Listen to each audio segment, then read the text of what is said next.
અડધું માટલું તારું અડધું મારું કોઈને કહીશું ઓલો કે છે શું એ કે માટલું તું જોઈતું ને એટલે તને દેવા આવ્યો છે ત્યારે એની ઘરવાળીએ કીધું કે ખાલી કુંભારની દાઢી જોઈને ચા પીવાથી જો અડધું માટલું સોનાનું ઘરે ભણી દઈ જતો હોય જાણી જો ને ભગવાનની 5 માળાનું નામ લીધું નિયમ લીધું હોત તો શું થાય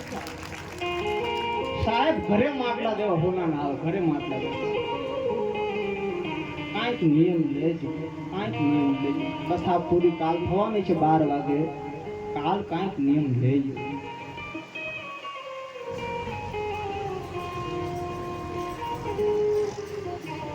ત્યાં હતા આપણે તો સાહેબ ભગવાન રામદેવજી મહારાજના અનેક પરચાઓ ભગવાને પૂર્યા છે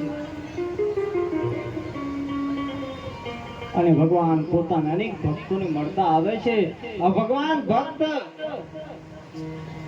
ભગવાનનો એક બહુ જ પ્રેમી ભગત છે ભગવાનનો એક નિર્દોષ અને એક પ્રેમી ભગત છે જે ભગતનું નામ છે હરજી ભાટી હરજી ભાટી ભગવાનનો એવું પ્રેમી ભગત છે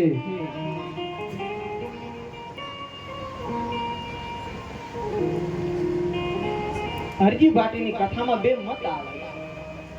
ઘણા લોકોનું માનવું એવું છે કે હરજી ભાટી રામદેવજી મહારાજના સમયમાં હતા અને અમુક લોકોનું એવું માનવું છે અમુક સંતો એમ કહે છે કે ના રામદેવજી મહારાજ પરદે પ્રયાણ કર્યા પછી 200 વર્ષ પછી હરજી ભાટીનો જન્મ થયો પણ જન્મ પહેલા થયો પછી થયો એ વાત બહુ મહત્વની નથી મહત્વનું એ છે કે હરજી ભાટી રામા ધણીનો પાકો પ્રેમી ભગત હતો રામદેવજી મહારાજને લગભગ ભજન સાવડ તમે જો તો લગભગ ભજનનું સાવડ બધી હરજી ભાટી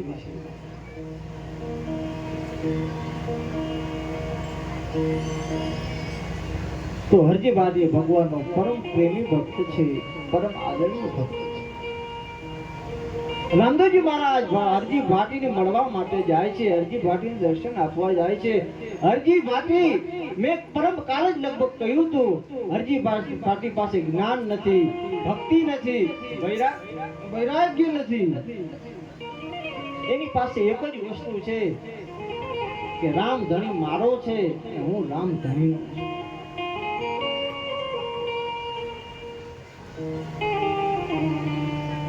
અને એ જ ભક્તિ સાહેબ એ જ ભક્તિથી એ જ ભાવથી રામો ધણી હરજી ભાટી મળવા માટે સાહેબ તમારું ભજન એટલું પ્રબળ બનાવો તમારી ભજનમાં એટલી નિષ્ઠા રાખો કદાચ તમે રામા સરોવર ન જઈ શકો તમે રણુજા ન જઈ શકો તો રણુજા વાળો તમારા ઘરે આવે ઘરે આવવાની ઈચ્છા થાય લાવો મારા ભગતના ઘરે આટો મારું મારા ભગતના ખબર અંતર કાઢતો આવો દ્વારકા જાવું બહુ મોટી વાત નથી પણ દ્વારકા વાળો મારા તમારા ઘરે આવે ને સાહેબ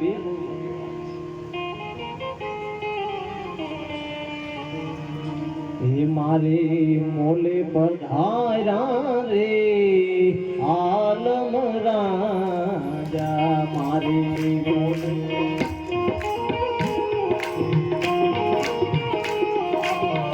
એ મારા મોલે પધાર્યા રે